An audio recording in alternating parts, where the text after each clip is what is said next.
ଅତୀତର ସେ ସ୍ମୃତିକୁ ମନେ ପକେଇ ଆଉ କିଛି ଲାଭ ନାହିଁ। ମୋହିତ ଆମ ଭଲ ପାଇବାରେ କାହା ନଜର ଲାଗିଗଲା, ଆମ ସ୍ୱପ୍ନ ସ୍ୱପ୍ନରେ ରହିଗଲା। ତମ ସ୍ୱପ୍ନର ନାଲି ଟୁକୁଟୁକୁ ସାଧବ ବୋଉଟା ଆଜି ଆଜି ବର୍ଷା ପାଣିରେ କୁଆଡେ ଭାସିଗଲା। ମୁଁ ବି ମୋ ମନକୁ ବୁଝେଇ ଦେବି ଲେଖା, ବୁଝେଇ ଦେବି ଯେ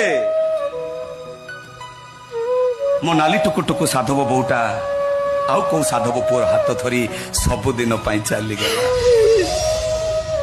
ହେଲେ ଲେଖା, ତମକୁ ମୋର ଅନୁରୋଧ, ଆଉ କାହା ଘରେ ଘର କରଣା କଲା ବେଳେ, ଚଉରା ମୂଳେ ସଞ୍ଜବତୀ ଦେଲା ବେଳେ, ଶାଶୁ ଶ୍ୱଶୁରଙ୍କ ସେବା କଲା ବେଳେ, ଆଉ ପାଖରେ ବସି ନିଜ ସ୍ୱାମୀକୁ ଖାଇବାକୁ ଦେଲା ଭୁଲରେ ବି ଏ ମୋହିତ ଚୌଧୁରୀ କଥା ମନେ ପକେଇବନି।